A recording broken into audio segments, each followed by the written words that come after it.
सरस्वती नमः। ओम श्री गुरुभ्यो नमः।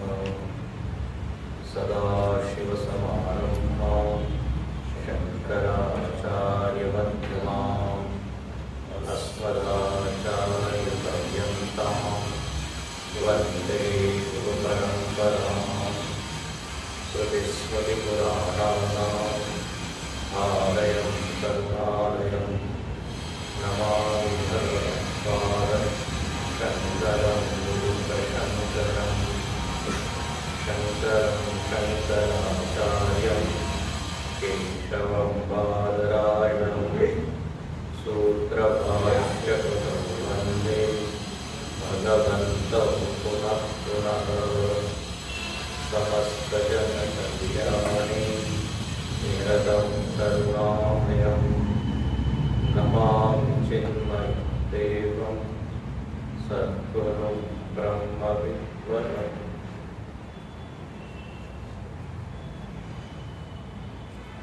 पूर्णमदं श्लोक हम लोग बोलेंगे साथ में। ओम पूर्णमदं पूर्णमिदं पूर्णात् पूर्णमुदच्यते पूर्णस्य पूर्णमादाय पूर्णमेवावशिष्यते। ओम शांति शांति शांति।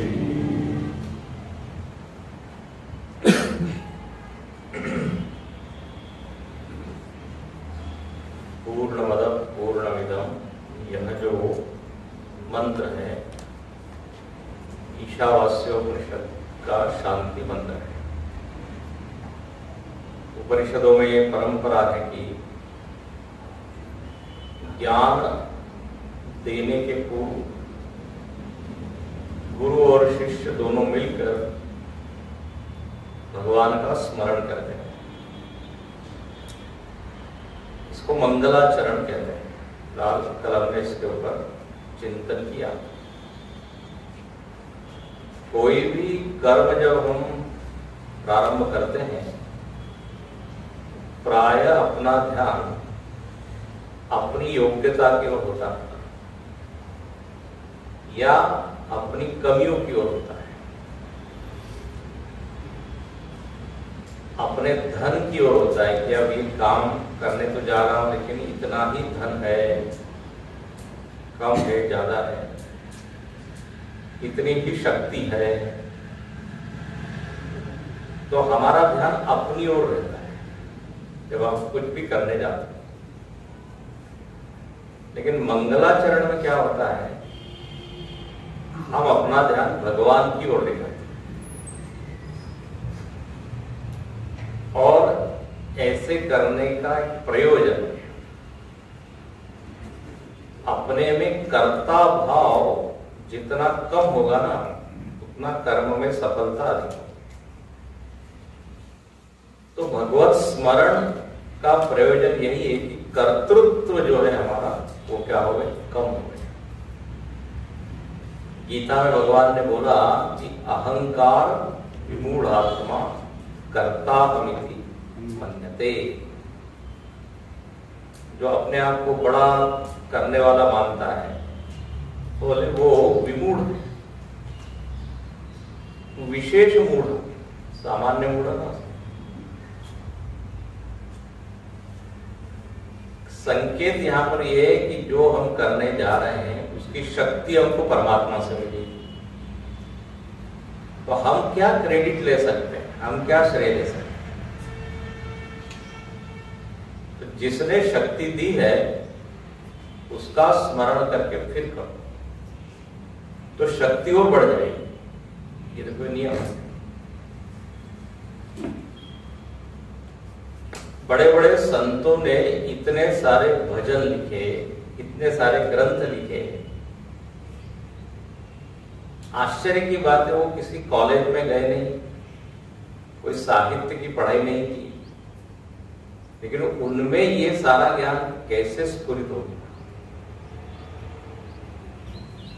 उसका कारण यही है कि जिसने शक्ति दी थी उसी का उन्होंने क्या किया, गुणगान किया। तो उनकी काव्य शक्ति, उनकी वाणी की शक्ति बढ़ गई। तो जिसने शक्ति दी है उसके लिए यदि हम करें तो वो और अधिक शक्ति देता है, ये नियम है। खुश हो जाता है ना। जैसे किसी कंपनी ने आपको जॉब दिया और आप पूरी निष्ठा से उस कंपनी में काम कर रहे हैं, ईमानदारी से, उसकी प्रगति के लिए, उसके विकास के लिए, तो नेचुरली कि जो बॉस है वो खुश होगा और ज्यादा आपको प्रमोट करेगा, ज्यादा स्तुति करेगा, क्योंकि उसने देखा कि ये व्यक्ति बड़ा कृतज्ञ है। इसलिए गीता में भी कहा जब आप कर्म करें तो अपने को थोड़ा साइड में रखें। यत् करोषि यद् अश्नासि यज्ञोषि ददासि यत् तपस्यसि कौन्तेय तत् कुरुष्व मदर्पणम्। इतने सारे कर्मों के नाम भगवान ने बोले। आप यदि दान कर रहे हो तो वो मेरे को दो, मतलब मेरा स्मरण। तप कर रहे हो तो मेरे को, भोजन करने बैठे हो तो याद करो। इससे क्या होगा? बोले इससे तुम्हारी शक्ति, तुम्हारा आनंद कई गुना बढ़ जाए। यही तो कर्मयोग है ना। कर्मयोग मतलब यही, ईश्वरार्पितम नेक्षयार्पितम चित्त शोधकम मुक्ति साधकम। ईश्वर को अर्पित करते हुए यदि हम कर्म करेंगे तो एक तरफ चित्त की धुलाई होती जाती है और दूसरी तरफ प्रगति होती जाती है मुक्ति की। इसे दो परिणाम बताए, चित्त शोधकम मुक्ति साधकम। इसलिए उपनिषद के ऋषि परमात्मा का स्मरण करते। स्मरण करने के तरीके अलग अलग है, शब्द अलग अलग है। तो इस पूर्ण मदम मंत्र में उसी परमात्मा की ओर वृत्ति को उन्मुख किया है। और उसके बाद फिर उपनिषद प्रारंभ होती है। ईशावास्यमिदगम सर्वं यत्किंच जगत्यां जगत् तेन त्यक्तेन भुञ्जीथा मा कृतस्य स्विद्धनम्। फिर उपदेश। तो मन को जरा ऊंची धरातल पर ले जाए, उसके बाद फिर ये ब्रह्म विद्या सुने। उपनिषदों का ही कहना। तो यहां पर भगवान का कोई नाम नहीं लिया कि हम राम को स्मरण कर रहे हैं, कृष्ण को स्मरण कर रहे हैं, कोई नाम। जैसे श्रीमद् भागवत में भी यदि आप देखें तो मंगलाचरण में कोई नाम नहीं। सत्यम परम धीमहि जन्माद्यस्य यतोऽन्वयादितरतश्चार्थेष्वभिज्ञस्वराट्, वहां पे मंगलाचरण। और कहते हैं हम स्मरण कर रहे हैं किसका? सत्य का। अब वो सत्य आपको जो उसका नाम रखना हो रखो, बिल्कुल सेक्युलर है, एक विशिष्ट नाम नहीं, रूप नहीं, सत्यम। तो यहां कहा पूर्णम। कल हमने चिंतन किया कि वह पूर्ण है, और पूर्ण की परिभाषा भी हमने देखी। पूर्ण के लिए दूसरा एक शब्द है अनंत। पूर्ण और अनंत एक है। अनंत का अर्थ क्या होता है कि जो अंतवान नहीं है, जिसका अंत नहीं होता। और कल हमने देखा कि तीन दृष्टि से वस्तु का अंत होता है, या दूसरे शब्दों में कहे तो तीन दृष्टि से वस्तु अपूर्ण होती है। आपको स्मरण करा दे, देश की दृष्टि से, काल की दृष्टि से और वस्तु की दृष्टि से। जो चीज एक स्थान में ही है तो हम उसको कहते हैं इस स्थान में इसका अंत हो गया। दूसरी भाषा में कहेंगे अपूर्ण हो गया। तीसरा शब्द है परिच्छिन्न।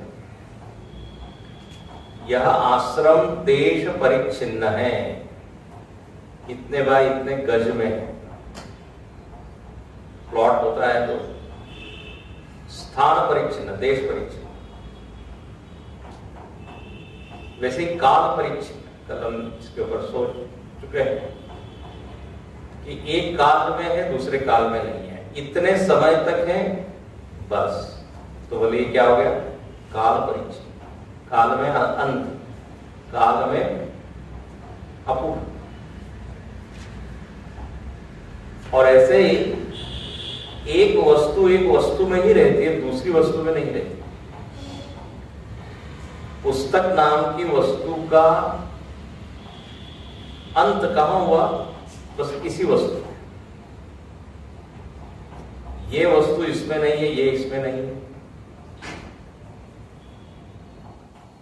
तो जो एक ही आकार में हो बस, क्या बोलेंगे? वस्तु परिच्छेद।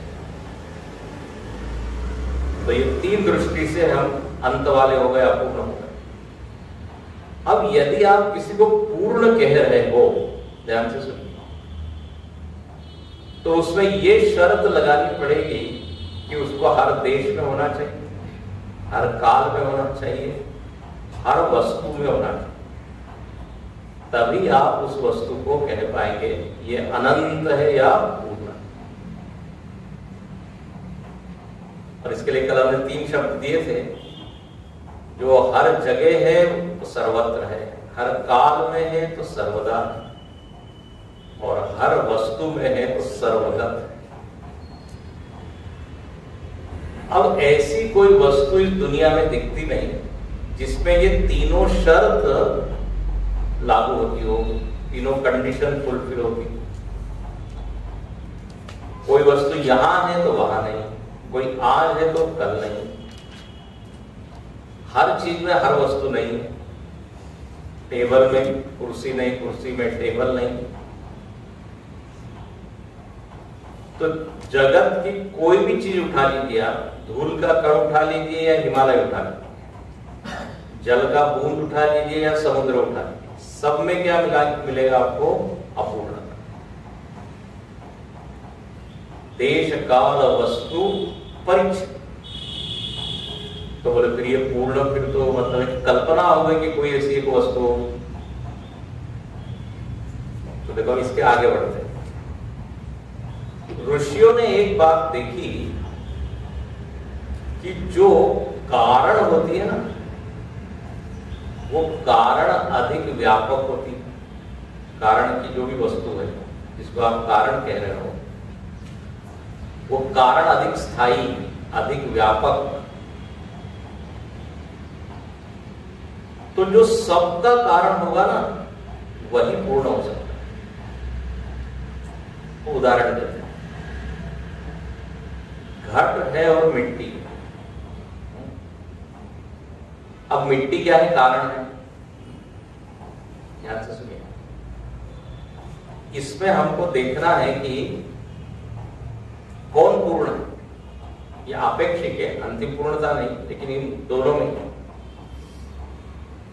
मिट्टी और घट। अब आप देखेंगे घट की अपेक्षा मिट्टी की आयु ज्यादा है कि नहीं? घट तो फूट जाता है, तो घट की अपेक्षा मिट्टी अधिक स्थायी है। अच्छा, देश की दृष्टि से भी आप देखिए, घट जो है सीमित है, उसके अपेक्षा से मिट्टी अधिक व्यापक है कि नहीं? घट तो इतना सा, लेकिन मिट्टी तो इतनी जगह फैली हुई। तो जो कारण होता है, देखो हम क्या बता रहे हैं, जो कारण होता है वो अधिक स्थायी, अधिक व्यापक और अधिक वस्तुओं में व्याप्त। मिट्टी देखिए, जितने घट है उन सारे घटों में व्याप्त। कार्यगत हो गई, सर्वगत वहां पर हर वस्तु में जो व्याप्त है उसको हमने कहा था वस्तु अपरिचित। जैसे सारे लहरों में क्या है, पानी। तो जो कारण होता है ना, वो कार्य की अपेक्षा अधिक व्यापक, अधिक नित्य और अधिक वस्तुओं में उसकी उपस्थिति होती है। ये पॉइंट समझ में आया? यदि ये बात पकड़ में आ जाएगी तो ये आगे का सब ठीक हो जाएगा। हमको पूर्ण वस्तु को पकड़ना है, पूर्ण को समझना है। तो ऋषियों ने क्या कहा, आप कारण को देखिए। जितना जितना कारण की ओर जाएंगे उतना उतना आप अधिक व्यापकता की ओर जाएंगे, अधिक नित्यता की ओर जाएंगे। तो घट की अपेक्षा से मिट्टी अधिक व्यापक इत्यादि, क्योंकि वो कारण है। अब जरा इसको और बढ़ाते हैं। पूरी पृथ्वी है, पृथ्वी तो कहते हैं पृथ्वी कार्य है, परिणाम है, इफेक्ट है। तो पृथ्वी का जो कारण होगा वो पृथ्वी की अपेक्षा से अधिक व्यापक, अधिक स्थायी, अधिक नित्य। तो पृथ्वी का जो कारण है वो है जल। अब ये आपने वेदांत सुना हो तो ये बात समझ में आई। तो पृथ्वी का कारण है जल। तो जल में ये सारे जो लक्षण ज्यादा घटित होंगे, स्थायित्व, नित्यत्व, व्यापकत्व, सर्वगतत्व। जल का कारण क्या है? वायु, अग्नि। जल का कारण है अग्नि। अब इसके ऊपर आप स्वतंत्र रूप से विचार कीजिए, ये कार्य कारण कैसे हैं, हम केवल संकेत कर रहे हैं। तो पृथ्वी की अपेक्षा जल, जल की अपेक्षा अग्नि अधिक नित्य, अधिक व्यापक, अग्नि तत्व की अपेक्षा वायु तत्व हो गया। वायु की अपेक्षा उससे भी सूक्ष्म क्या है, तो बोले आकाश। तो ये तो बिल्कुल स्पष्ट दिखता है, आकाश अधिक व्यापक है वायु की अपेक्षा। कहता है कितने किलोमीटर के ऊपर वायु नहीं है लेकिन आकाश है। आकाश मतलब खाली जगह, आकाश मतलब जो नीला नीला दिखता है उसको नहीं। वेदांत में आकाश का मतलब होता है अवकाश दातृ, जो हमको खाली जगह दिख रही है वो आकाश। हम लोग अभी कहां बैठे हैं? कोई कठिन प्रश्न नहीं है, हॉल में बैठे। लेकिन हॉल में यदि जगह नहीं होती तो आप बैठ सकते थे।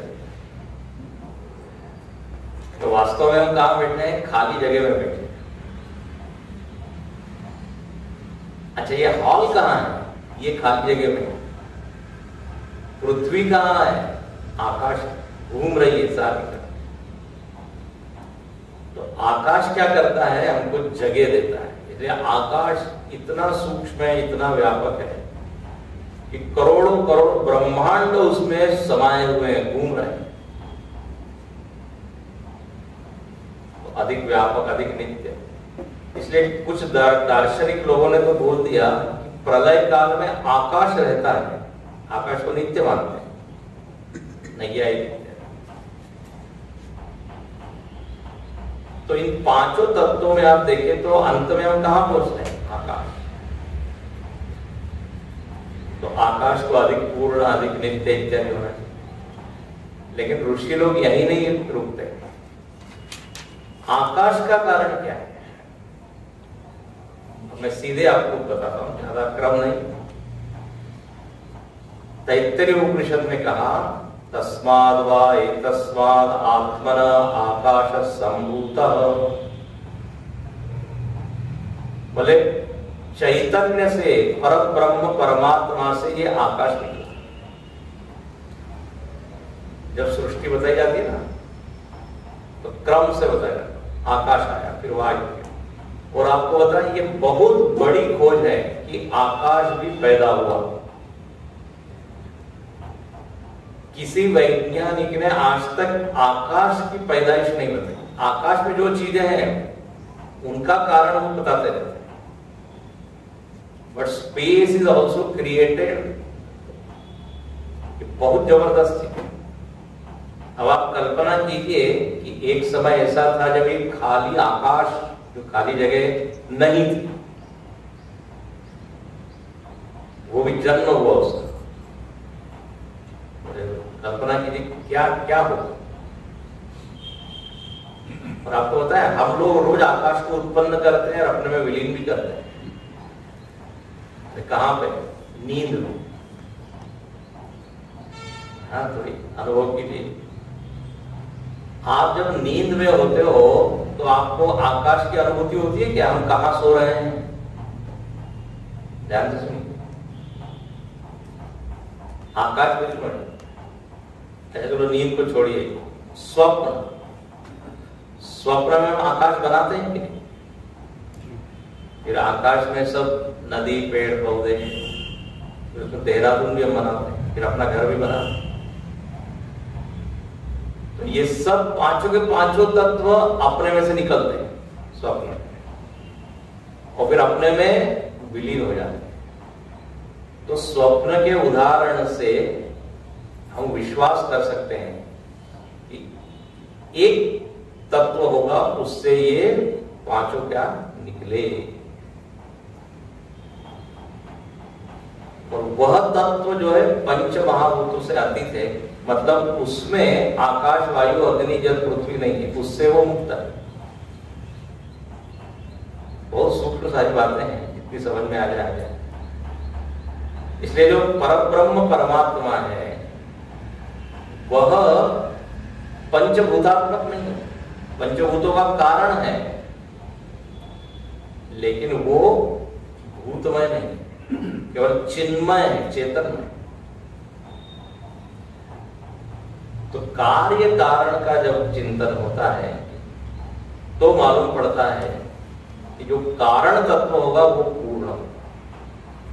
ये बात स्पष्ट हुई ना?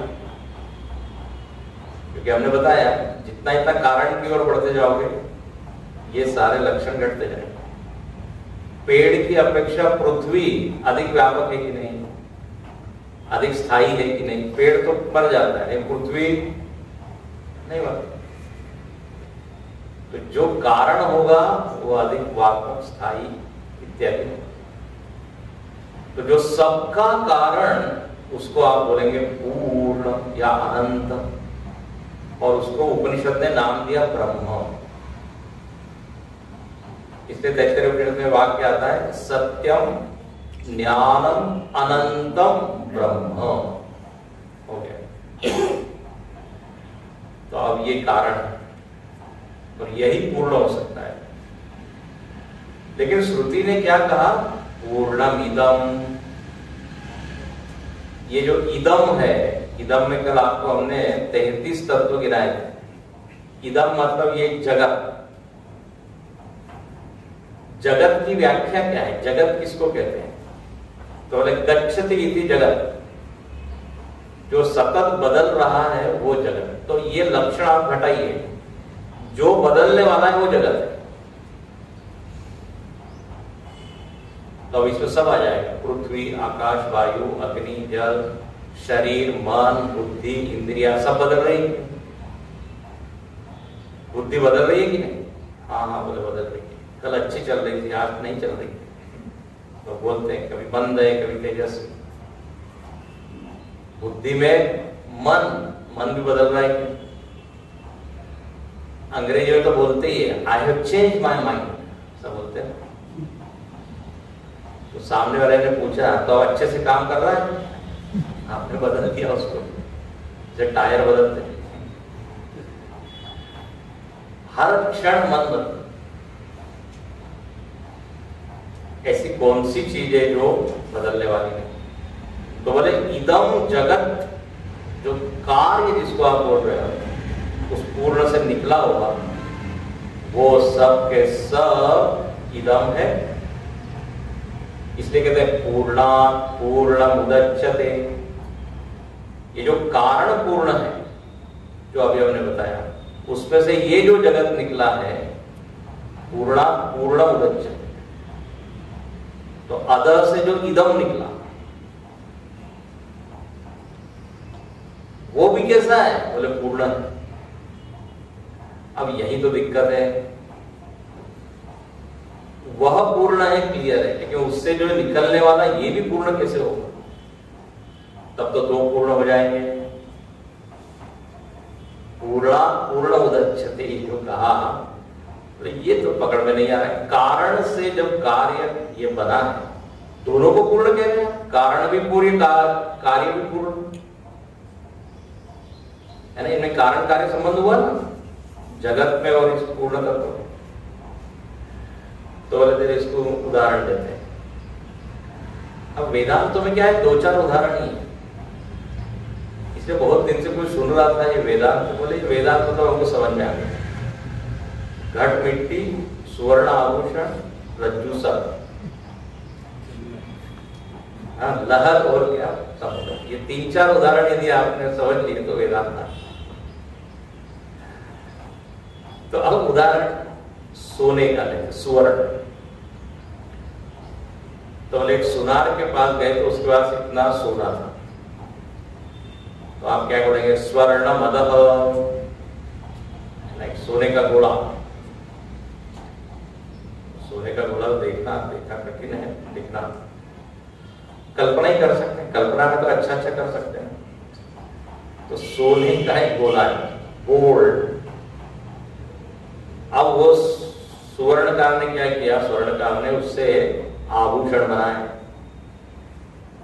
तो अब इस श्लोक की दृष्टि से आप क्या बोलेंगे, स्वर्ण मदह, पहले क्या था, स्वर्ण, और ये जो बन गए हैं आभूषण, स्वर्णमिदम, ये भी स्वर्ण है कि नहीं? जो आभूषण बने हुए हैं वो आभूषण भी सोना ही है कि नहीं? तो क्या बोलेंगे, स्वर्ण मद स्वर्णमिदम स्वर्णात् स्वर्ण उदच्यते, सोने से ही क्या निकला, सोना। अच्छा, इन दोनों में फर्क क्या है, ध्यान से सुनिए। ये भी सोना है और ये भी सोना है। अब एक को आप कारण बोल रहे हो, एक को कार्य बोल रहे हो, ठीक है।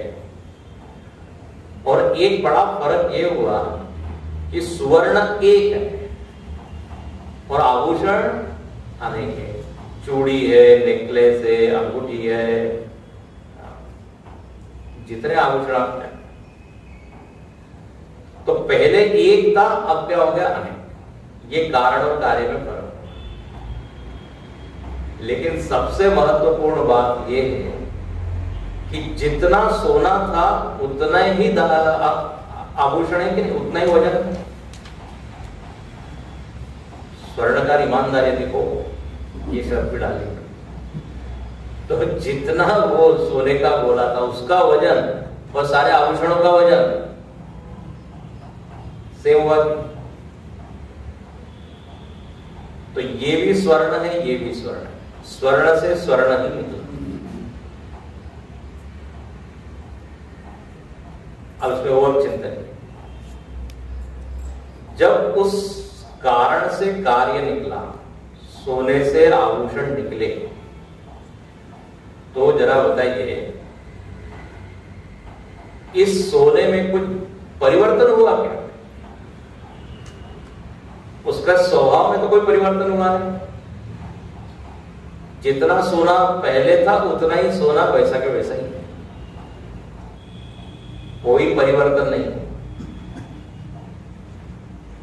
परिवर्तन नहीं हुआ है, इसलिए दोनों का वजन सेम है। लेकिन देखिए, आप इसको कार्य कह रहे हैं और इसको कारण कह रहे हैं, ये क्यों? ये दोनों एक ही है, ध्यान से पकड़िएगा। दोनों तत्वतः एक है, सोना और आभूषण। लेकिन फर्क थोड़ा ये हो गया कि उस सोने के ऊपर विविध प्रकार के आकार, हाँ बहुत सारे आकार आ गए, और बहुत सारे आकार होने के कारण बहुत सारे नाम आ गए। अब जो आप केवल पहले कह रहे थे कि सोना है, एक सोना है, अब क्या कह रहे हैं, 2 चूड़ी है, 3 अंगूठी है, 4 नेकलेस है। तो शास्त्र की भाषा में क्या बोलेंगे कि अनेक रूप हो गए और अनेक नाम हो गए, नाम और रूप अनेक। तो पहले एक तत्व था, अभी भी वही तत्व है पूरा जगत, लेकिन फर्क ये है पहले नाम रूप के बिना था, अब नाम रूप सहित हो गया, अनंत नाम अनंत रूप, but that thing is same. इसलिए कहा पूर्णमद पूर्णमिदम्, पूर्णात् पूर्णमुदच्यते। वही सोना पहले था, अब भी वही सोना है, सोने से सोना ही निकला, उसमें कोई फर्क नहीं हुआ। फर्क केवल विविधता का है। अच्छा, इसके आगे चले, ये कारण से जब कार्य निकला तो कारण में किंचित भी परिवर्तन हुआ नहीं, केवल विविध नाम और रूप में दिखने लगा। तो इसको शास्त्र की भाषा में बोलते हैं, ये जो कार्य आप कह रहे हो ना, ये कार्य और कुछ नहीं, प्रतीति है। उस तत्व की ही प्रतीति एक अलग ढंग से हो रही है, तो उसको आपने क्या बोल दिया, कार्य। भाई सोना है और नेकलेस है, तो नेकलेस क्या एक प्रतीति है, एक डिजाइन है, दैट्स ऑल। ये तो सोना ही ना हो, लेकिन एक सोने का विशेष आकार बन गया, तो उस आकार को बोलते हैं प्रतीति। इसलिए वेदांत क्या कहता है, ये जगत केवल उस परम तत्व पर प्रतीति है। जैसे सोने के ऊपर अनेक प्रतीतियां, आभूषण, क्या सुंदर है। प्रतीति का मतलब होता है कि जो वास्तविक नहीं है, केवल भास रही है वो तत्व। जैसे फिर आप देखिए, सोने और आभूषण को छोड़िए, उदाहरण को पकड़ के, जो आभूषण आप कह रहे हो वो आभूषण एक प्रतीति, और प्रतीति सत्य है कि मिथ्या है? सत्य सोना है कि सत्य नेकलेस है? सोना। बोलिए जरा। सोना है ना।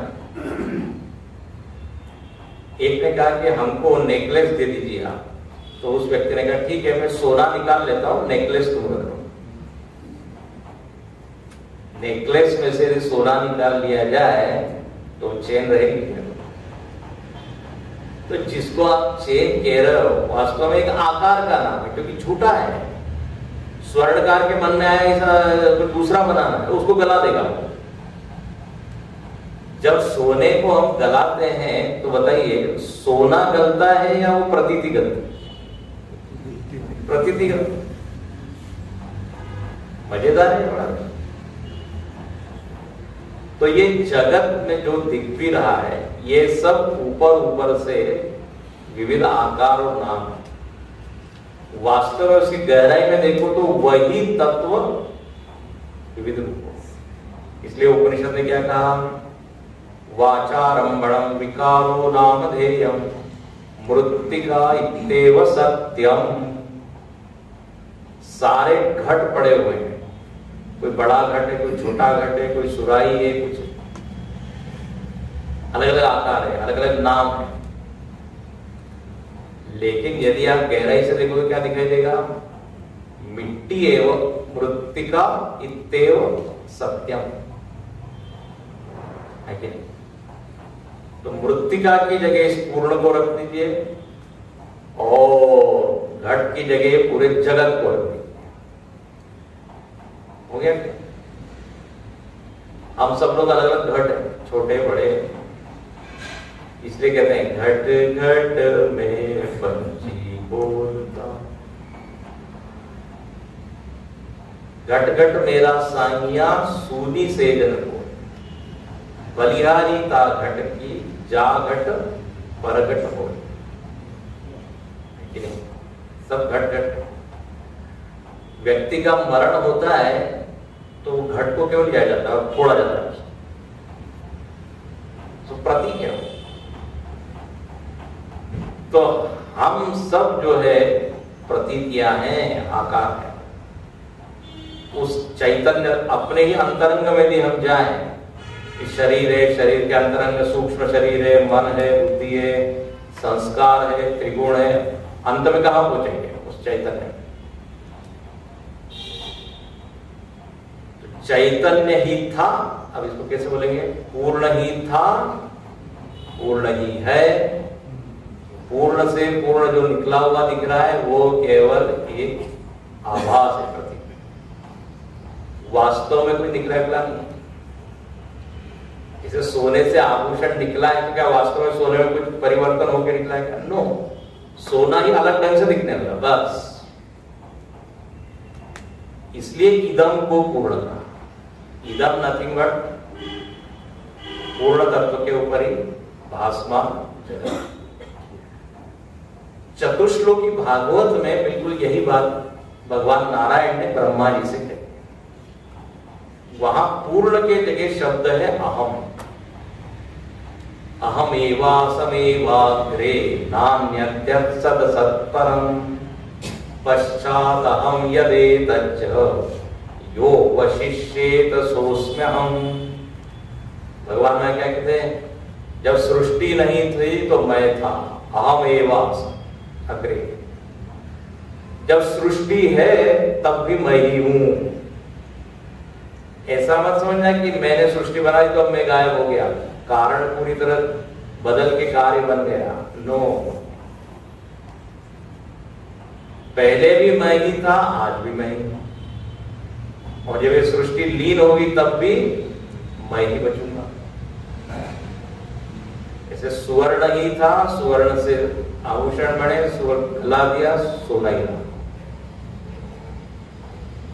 पूर्णमद पूर्णमिदं पूर्णात् पूर्णमुदच्यते। इतनी बात हो गई, स्पष्ट हो रहा है ना? प्रश्नों को पूछिएगा। सोना था, फिर क्या हुआ? आभूषण। सोने से आभूषण निकले ऐसा हमको बोलना पड़ता है, लेकिन कोई वास्तव में कोई निकला नहीं। जैसे हम में से स्वप्न निकला, चलो दूसरा उदाहरण है, तो क्या हम में परिवर्तन हुआ क्या? स्वप्न हमारे ऊपर ही एक आभास था, प्रतीक। पहले मैं था, स्वप्न में भी मैं था, और स्वप्न लीन भी कहां हो रहा है? मुझ में। तो मैं ही हूं वास्तव। स्वप्न के पूर्व और स्वप्न के पश्चात मैं ही था, तो बीच में भी कौन था? मैं ही था। लेकिन फर्क क्या हो गया? बहुत सारे नाम रूप के साथ में अपने आप को देख रहा था। उसको स्वप्न, वो स्वप्न में नदी भी मैं ही, पहाड़ भी मैं ही, पशु पक्षी भी मैं ही। और स्वप्न में यदि आप किसी झगड़ रहे हो तो दूसरा व्यक्ति भी झगड़ने वाला भी आता, दूसरा कुछ आया नहीं वहां से। गुरु जी ने एक अच्छा उदाहरण दिया। स्वप्न में एक ने देखा कि एक शेर जो है आक्रमण कर रहा है, तो वो जो व्यक्ति जो स्वप्न देख रहा है, स्वप्न में उस शेर से बोलता है, क्या तुम मेरे को खा जाओगे?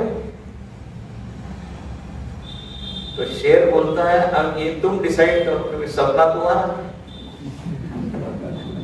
तुम क्या चाहते हो? तो शेर भी मैं, देखने वाला तो मैं।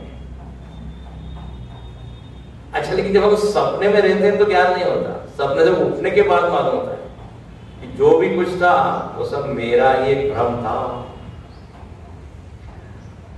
एक उदाहरण देते स्वामी जी बोले, आप सपने में देख रहे हैं कि गणित का पेपर है, कुछ भी नहीं आ रहा है, और फेल हो गए। सुबह उठ के बड़ा बुरा लगा, लेकिन फेल हो गए। और बोले हमने एक मित्र से बोल दिया कि सपना देखा और उसमें हमने देखा कि हम फेल होते हैं। तो उस मित्र ने कहा, अरे तुम सपने में भी पास नहीं हो सकते?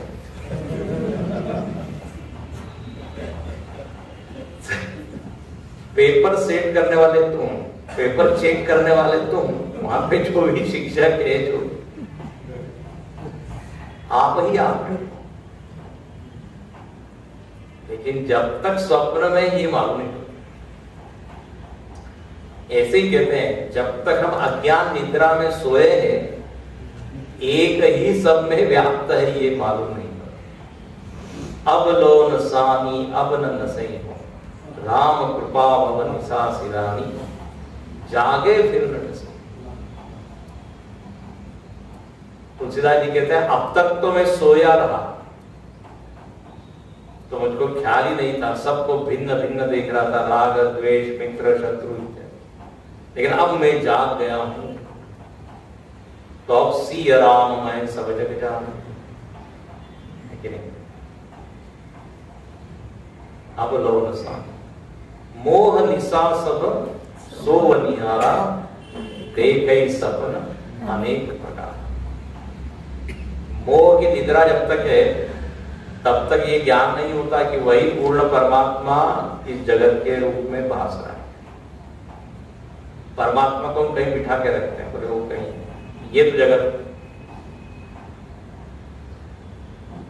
इसीलिए तो कहा है सर्वम खलु इदम ब्रह्म, जो यहां पे कहा सर्वम इदम जगत, ये नहीं कहा सर्वम खलु इदम ब्रह्म। और उपनिषद का पहला ही मंत्र ईशावास्यम इदम सर्वम, सब में उस ईश्वर को ही देखो, इसका मतलब वही है। लेकिन हम सोए पड़े हुए। भगवान शंकर भी पार्वती जी से क्या कहते हैं, उमा कहो मैं अनुभव अपना सत हरि जगत सब सत हरि भजन जगत सब। तो ये प्रतीतियों को हम ये सत्य मान लेते हैं, उसके अंतरंग में जाते हैं। जैसे उदाहरण देते हैं सोने और आभूषण का जो दिया, एक व्यक्ति के पास सोने के गणेश जी थे और फिर आभूषण का जो वाहन चूहा वो भी सोने का। अब उसके पास पैसे की कमी हो गई तो उसने कहा कि इनको हम बेच देते हैं तो फिर पैसा मिलेगा। तो गणेश जी को और चूहे को ले गए स्वर्णकार के पास। स्वर्णकार ने दोनों का वजन किया। अच्छा हुआ है कि दोनों का वजन समान, गणेश जी का भी और चूहे का। लगता है गणेश जी ने खूब मोदक और लड्डू खिलाए होंगे, खूब वजन। चूहे का भी वजन उतना ही, गणेश दोनों का वजन किया उसने और कहा दोनों की कीमत ही। तो वो जो था ना बेचने वाला, वो भगत था, बोले महाराज ये दोनों का कीमत एक कैसे हो? अरे एक तो देवता है और एक उसका वाहन है, दोनों क्या एक ही कीमत है? भाई चूहा और गणेश जी को आप एक ही इसमें तोड़ रहे हैं। चूहा तो छोटा प्राणी है, वाहन, गणेश तो बुद्धि के। स्वर्णकार ने क्या उत्तर दिया? बोले इसमें मेरे को ना गणेश जी दिख रहा है, चूहा दिख रहा है, मेरे को केवल सोना दिख रहा है। तो कीमत किसकी है? सोने की, न गणेश जी की है न चूहा की। गणेश जी और चूहा क्या है? प्रतीति मात्र, मिथ्या प्रतीति मात्र। इसलिए कहा कि पहले भी पूर्ण था, अभी भी पूर्ण है। पूर्णा पूर्ण मुदच्यते, कारण से कार्य निकला लेकिन कोई वास्तव में कार्य नहीं है, केवल उसके ऊपर वापस। अच्छा अब वापस अपने को उसी पूर्ण तक जाना है तो क्या करो? तो अंतिम पद पूर्णस्य पूर्णम आदाय पूर्णमेव अवशिष्ट। बोले ये जगत रूपी जो पूर्ण है, जो इदम रूपी जो पूर्ण है, इसमें से तुम क्या करो? ध्यान से सुना, ये साधना है। इसमें से तुम निकाल लो तो तुमको पूर्ण परमात्मा ही दिखाई देगा। क्या निकाल लो? नाम रूप निकाल लो, विशेषण निकाल लो, उपाधियां निकाल लो। और थोड़ा व्यावहारिक बोल दें, जात पात धर्म लिंग आयु ये सब निकालो तो आपको क्या दिखाई देगा? एक। ये एक को अनेक बनाने वाली क्या चीज है? यही है ना, भाषा। जात पात, राष्ट्रीयता। विदेश से एक व्यक्ति आया भारत में और उसने कहा कि मैं भारत में आया हूं लेकिन एक भी मुझको भारतीय मिला नहीं। बोले फिर क्या मिला आपको? बोले जिससे भी पूछते हैं वो कुछ अलग ही बोलते हैं। एक से पूछा तो उसने कहा मैं पंजाबी हूं, दूसरे से पूछा तो उसने कहा मैं गुजराती हूं, तीसरे से पूछा तो कहा तमिल। है ना मजेदार बात? इसीलिए झगड़े हैं। वाद विवाद का कारण संकुचित वृत्ति। एक चीज को देखेंगे, यदि भारतीयता को देखेंगे तो सारे भेद क्या हो जाएंगे? लीन हो जाएंगे। चलते चले जाइए, चलते चले जाइए। ये हमारे गांव वाला है, तुम्हारे गांव वाला है, लेकिन अभी प्रांत की दृष्टि देखो तो फिर एक हो जाएंगे। फिर ये तुम्हारे प्रांत वाला है, हमारे प्रांत वाला है। भारत की दृष्टि देखेंगे तो फिर एक हो जाएंगे। फिर वो चाहे वो नागालैंड के कोने में कहीं रहने वाला हो या तमिलनाडु के कोने में रहने वाला होता है ना। जब विदेश में लोग मिलते हैं ना, भारत के अलग अलग, एकदम बड़ा प्रेम आता, अरे इंडिया। अब वो कहीं होगा किसी कोने में, हम यहां किसी को, लेकिन बाहर जाके तो भारत की दृष्टि से ये। फिर और आगे चले, बोले एशिया। हाँ, फिर एशियन लोग, फिर भारत पाकिस्तान वाले वहां मिलते, फ्रेंड होते हैं। यहां पे हम, लेकिन बाहर आप देखिए, भारत पाकिस्तान बांग्लादेश अफगानिस्तान सब फ्रेंड। क्यों? क्योंकि वहां हमारी दृष्टि व्यापक है, एशिया। और इसको बढ़ाइए, हम पूरे विश्व की के साथ तादाद में करके देखें तो फिर अमेरिकन और मेरे में कोई भेद बात पकड़ रखा रही है। जितना जितना व्यापक होंगे उतना उतना ये नाम रूप आकार क्या होंगे? कम महत्व के हो जाए, कौन हो जाए। पृथ्वी, पूरे पृथ्वी के वासी लोग हम हैं, एक पृथ्वीवासी। कोई बाहर से आता है तो कहता है ये दूसरे ग्रह वाले क्या होते हैं? एक वो अंतरिक्ष यात्री गया था, अनेक जाते रहते, तो उससे पूछा आपको कैसा लग रहा है अंतरिक्ष? तो उसने क्या कहा? बोले मैं पृथ्वी को मिस कर रहा हूं, तो पृथ्वी की याद आ रही है, क्योंकि पृथ्वी से दूर चला। ऐसा यदि आप चलते जाए, चलते चले जाए, तो एक परम ब्रह्म तत्व से यदि तादात्म्य हो जाए तो फिर कहीं भी भेद रहेगा ही। इसलिए कहते हैं वसुधैव कुटुंबकम। ये जो आया ना वाक्य, बहुत ऊंचाई से देखने पर आया। नहीं तो अपना प्रांत, अपनी भाषा, अपनी जाति देखेंगे तो कहां पूरी पृथ्वी मेरा घर तो यही है। तो अब करना क्या है? कहते हैं पूर्णस्य पूर्णम आदाय। ये जो नानात्व भरा जगत है, इसमें से आप ये सब चीजें हटाइए। अब हटाइए मतलब मन से हटाइए। शरीर को हटाइए मतलब शरीर को मारने की जरूरत नहीं। जैसे यहाँ पर जितनी भी ये कुर्सियां पड़ी हुई है, इन सबके लिए आकारों को हटा लिया जाए तो हम क्या बोलेंगे? एक प्लास्टिक है।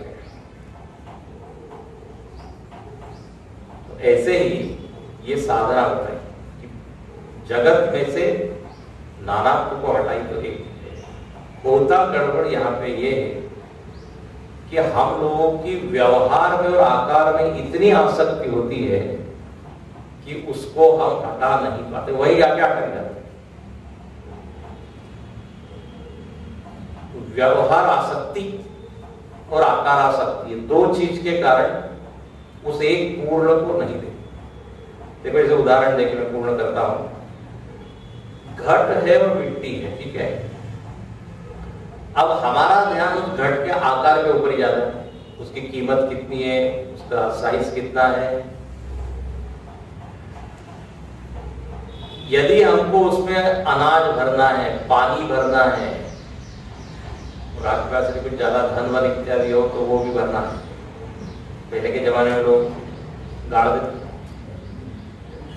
तो जिसको उस घट से व्यवहार करना है, ध्यान से सुनना, वो उस घट के आकार को खूब देखे, कितना बड़ा है, कितना छोटा है, उसका पूरा ध्यान उसके साइज और शेप। तो वो कहेगा ये घट अच्छा है, ये घट ठीक नहीं है। अच्छा, लेकिन कोई व्यक्ति है उसको उससे कोई मतलब नहीं, उसको ना पानी पीना है, ना पानी भरना है, ना। उससे यदि पूछा जाए कौन सा घट अच्छा है, वो क्या बोलेगा? दोनों घट क्या है? मिट्टी है वो। ध्यान से पकड़िएगा। चूंकि उसको कुछ व्यवहार नहीं करना है तो उसकी दृष्टि कहां गई? तत्वता। हम लोग व्यवहार के कारण बाहर की चीजें ही ज्यादा देखते रहते हैं। इसका नाम क्या है, इसकी जाति क्या है, इसका आयु क्या है, इसका ये क्या है। लेकिन तत्व दृष्टि से यदि देखें तो ये सब चीजें गौण हो जाती है। इसलिए कबीरदास जी ने एक भजन लिखा है, हरि को हर में देखा, आप माल और आप खजाना, आप ही खर्चन वाला। आप गली में भिक्षा मांगे, हाथ में लेके प्याला। क्या सुंदर है। सब दूर वो आपको ही देख रहा है। आप मतलब वही एक पूर्ण भिक्षा देने वाले भी आप और भिक्षा लेने वाले भी आप। ये कब हो पाएगा? जब आप ऊपर की सारी कवरिंग हटा के देखें। जैसे वो एकनाथ महाराज जी का किस्सा है कि नहीं? एकनाथ महाराज महाराष्ट्र के बड़े संत हुए। वो काशी से गंगा जी को लेके जा रहे थे रामेश्वर। ऐसी परंपरा है कि गंगा जी को लेकर वहां शिवलिंग में अभिषेक कीजिए और फिर रामेश्वर के समुद्र का पानी लेकर काशी में आएगी, तो यात्रा पूरी। बहुत ऊंचे संत है एकनाथ जी, बहुत ऊंचे संत। तो वो जब गंगा जी को लेके जा रहे थे, इतनी गर्मी रास्ते में उनको अनुभव में आ रही, और उस रास्ते में एक गधा जो है तड़प रहा था पानी से। तो एकनाथ जी ने वो जो गंगा जल लाया था वो पिला दिया पूरा उसको। बोले शिव जी तो इसमें भी है ना, वही बैठे हुए थोड़ी। लोगों ने कहा अरे तो आप तो रामेश्वर के लिए ले जा रहे हो, ये क्या है, ये इसको पिला रहे हो? बोले इसमें मेरे को कोई पशु नहीं दिख रहा है, इसमें मुझको पशुपति दिख रहा है। कौन? भगवान। ये दृष्टि कितनी ऊंची। वो कहते हैं वो कुत्ता जो है रोटी लेके भाग रहा है तो संत उसके पीछे भाग रहे हैं। अरे बोले घी लगाना रह गया। कितनी ऊंची दृष्टि। तो इसको कहते हैं कि वह भी पूर्ण, यह भी उस पूर्ण को कहीं बिठा दिया है। पूर्णस्य पूर्णमादाय पूर्णमेवावशिष्यते। नाम रूप इत्यादि को यदि आप निकाल के देखें तो वही पूर्णम अवशिष्य। पहले भी वही था, अभी भी वही है, बाद में। ये इस पूरे मंत्र का अर्थ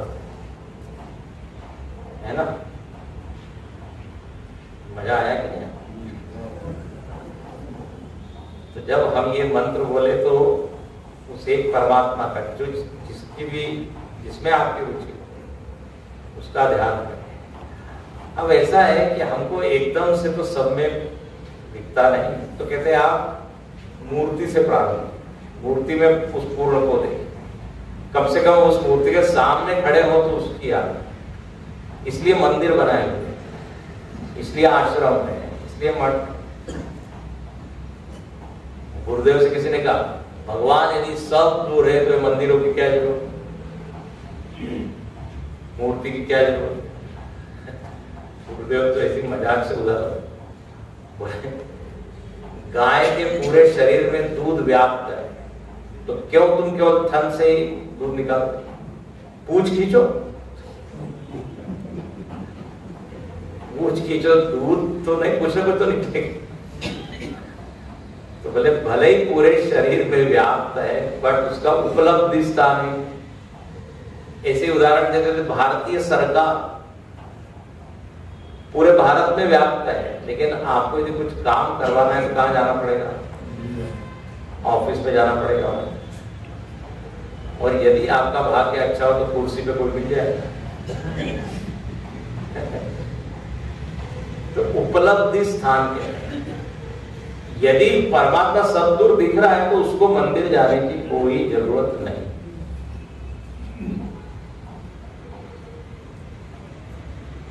एकदम यदि सब दूर नहीं दिख रहा है तो चलिए नेचर में देखिए, प्रकृति में देखिए। इसलिए भगवान ने विभूति योग में कहा तो नहीं दिख रहा है क्या? बोले हिमालय को देखो तो याद करो, गंगा को देखो तो याद करो। देखिए, एक होता है सत्य और एक होता है हमारा सत्य। हम सत्य को कितना जी पा रहे हैं। तो क्रम क्रम क्रम से ये एकदम सर्वोच्च दृष्टि से बात है। इसलिए उपदेश सागर में कहा ना, जगत ईषधि युक्त सेवनम अष्टमूर्ति भृत्तेव पूजनम। बोले ये पूरा जगत ईश ही है। जगत में ईश बुद्धि रखी है, ईश्वर बुद्धि रखी। यदि पूरे में नहीं रख सकते तो कहीं कहीं रखिए।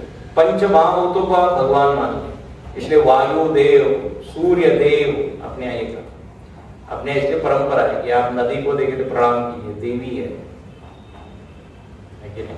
सूर्य देखे तो जल चढ़ाइए।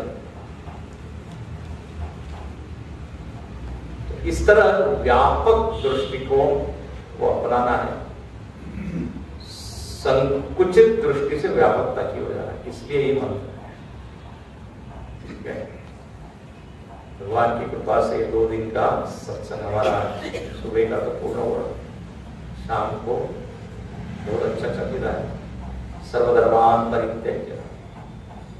गीता में यहाँ पर जो पूर्ण है, गीता में वही माम, मैं कृष्ण भगवान बोलते